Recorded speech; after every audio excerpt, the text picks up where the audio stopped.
Shake your legs. Shake your abs. Shake your butt.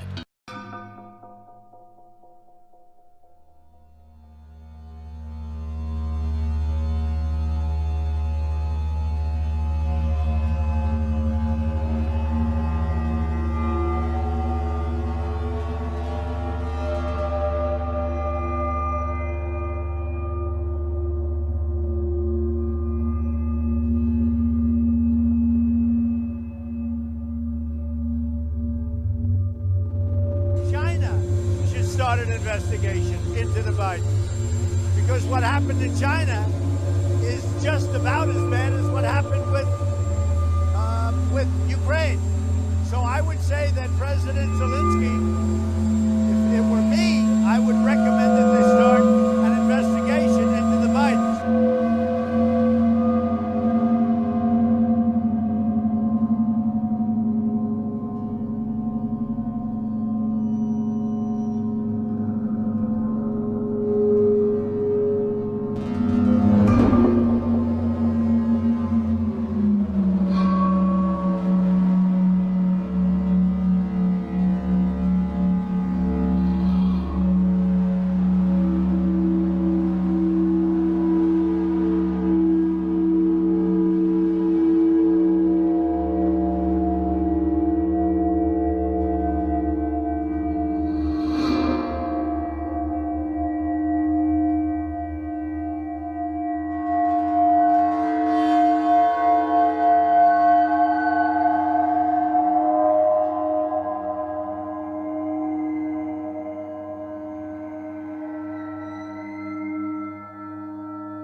There was a lot of speech by Trump Wednesday and a lot of violence in the Capitol on the same day. But are the two connected? And are they connected enough that there's a crime involved? We're going to walk down to the Capitol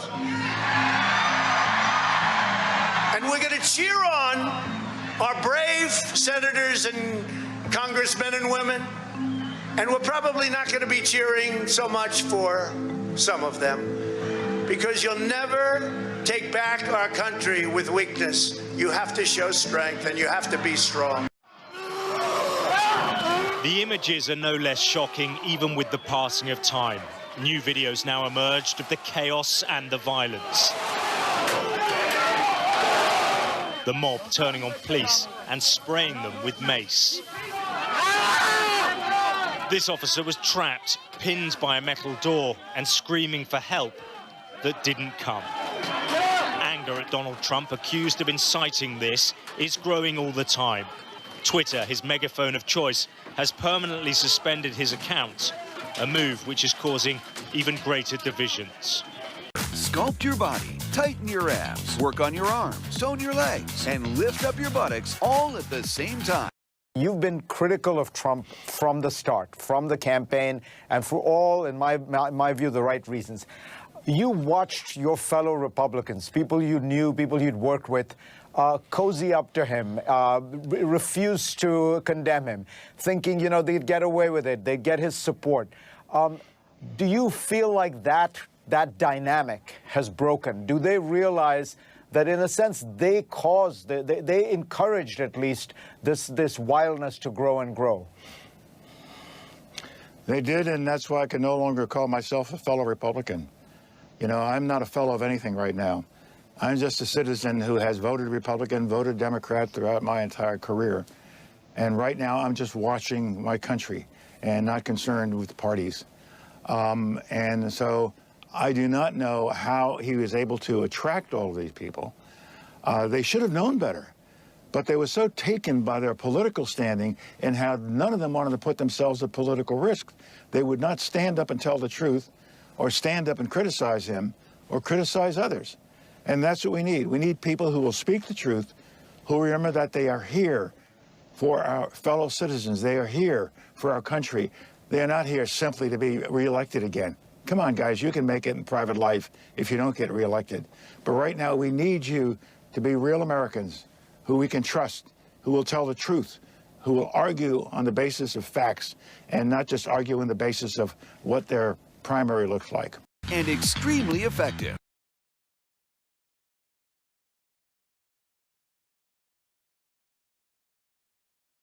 Today was heartbreaking, and I was shaken to the core as I thought about the people I met in China and Russia and Afghanistan and Iraq and other places who yearn for freedom and who look to this building and these shores as a place of hope.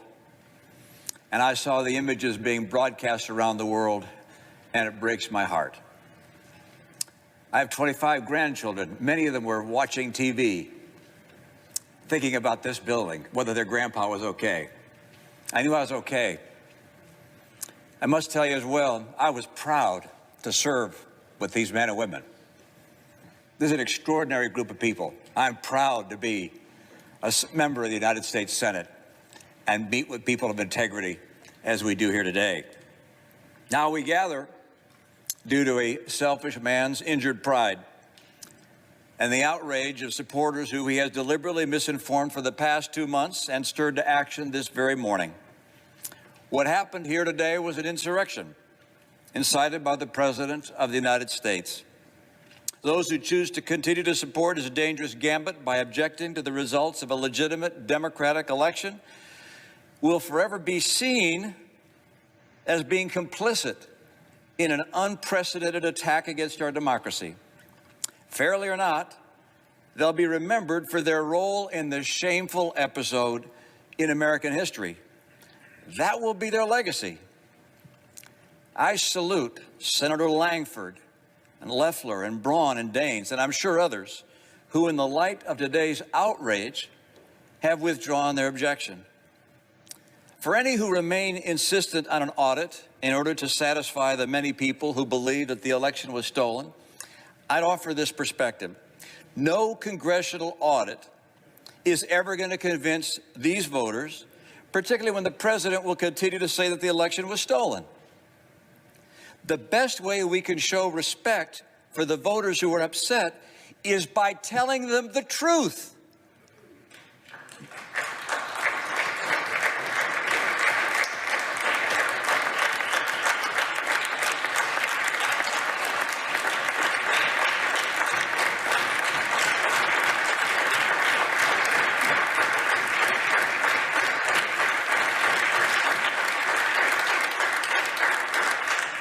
That's the burden. That's the duty of leadership. The truth is that President-elect Biden won the election. President Trump lost. I've had that experience myself. It's no fun. Scores of courts, the president's own attorney general, state election officials, both Republican and Democrat, have reached that unequivocal decision. And in light of today's sad circumstances, I asked my colleague, do we weigh our own political fortunes more heavily than we weigh the strength of our republic, the strength of our democracy, and the cause of freedom? What's the weight of personal acclaim compared to the weight of conscience? Leader McConnell said that the vote today is the most important in his 36 years of public service. Think of that. Authorizing 2 wars, voting on 2 impeachments. He said that not because the vote reveals something about the election, it's because this vote reveals something about us. I urge my colleagues to move forward with completing the electoral count, to refrain from further objections, and to unanimously affirm the legitimacy of the presidential election. Thank you, Mr. President. Exhausting exercises with no results. As an immigrant to this country, I would like to say a few words to my fellow Americans and to our friends around the world about the events of recent days. Now, I grew up in Austria. I'm very aware of Kristallnacht, or the Night of Broken Glass. It was a night of rampage against the Jews carried out in 1938 by the Nazi equivalent of the Proud Boys. Wednesday was the day of broken glass right here in the United States. The broken glass was in the windows of the United States Capitol. But the mob did not just shatter the windows of the Capitol. They shattered the ideals we took for granted. They did not just break down the doors of the building that housed the American democracy. They trampled the very principles on which our country was founded. Now, I grew up in the ruins of a country that suffered the loss of its democracy. I was born in 1947, 2 years after the Second World War. Growing up, I was surrounded by broken men drinking away their guilt over their participation in the most evil regime in history. Not all of them were rabid anti-Semites or Nazis. Many just went along, step by step, down the road. They were the people next door. Now, I've never shared this so publicly because it is a painful memory. But my father would come home drunk once or twice a week, and he would scream and hit us and scare my mother. I did not hold him totally responsible because our neighbor was doing the same thing to his family, and so was the next neighbor over. I heard it with my own ears and saw it with my own eyes. They were in physical pain from the shrapnel in their bodies and in emotional pain from what they saw or did. It all started with lies and lies and lies and intolerance. So being from Europe, I have seen firsthand how things can spin out of control. I know there is a fear in this country and all over the world that something like this could happen right here. Now, I do not believe it is, but I do believe that we must be aware of the dire consequences of selfishness and cynicism. President Trump sought to overturn the results of an election, and of a fair election. He sought a coup by misleading people with lies. My father and our neighbors were misled also with lies, and I know where such lies lead. President Trump is a failed leader. He will go down in history as the worst president ever. The good thing is that he soon will be as irrelevant as an old tweet. But what are we to make of those elected officials who have enabled his lies and his treachery? I will remind them of what Teddy Roosevelt said. Patriotism means to stand by the country. It does not mean to stand by the president.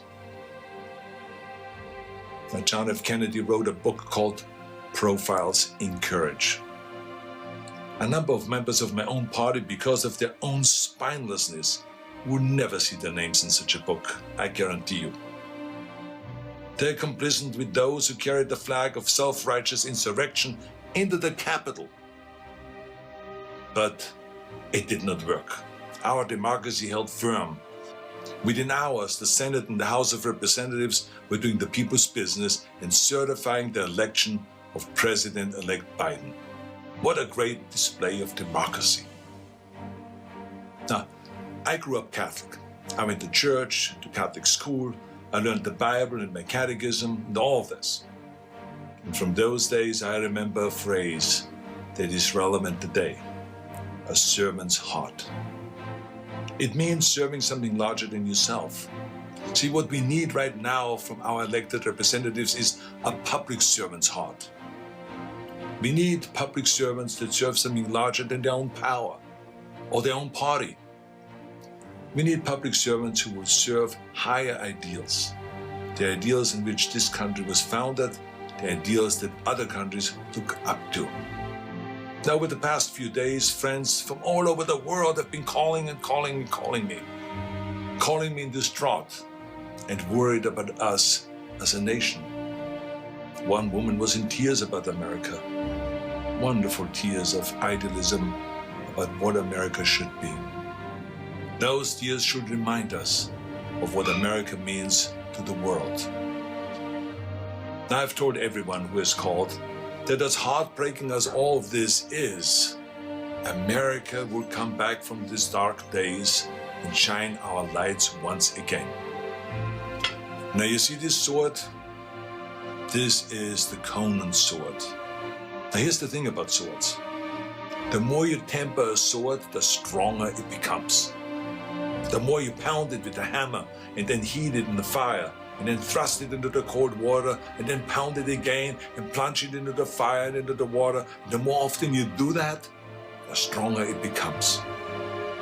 I'm not telling you all this because I wanted to become an expert sword maker, but our democracy is like the steel of this sword. The more it is tempered, the stronger it becomes. Our democracy has been tempered by wars, injustices, and insurrections.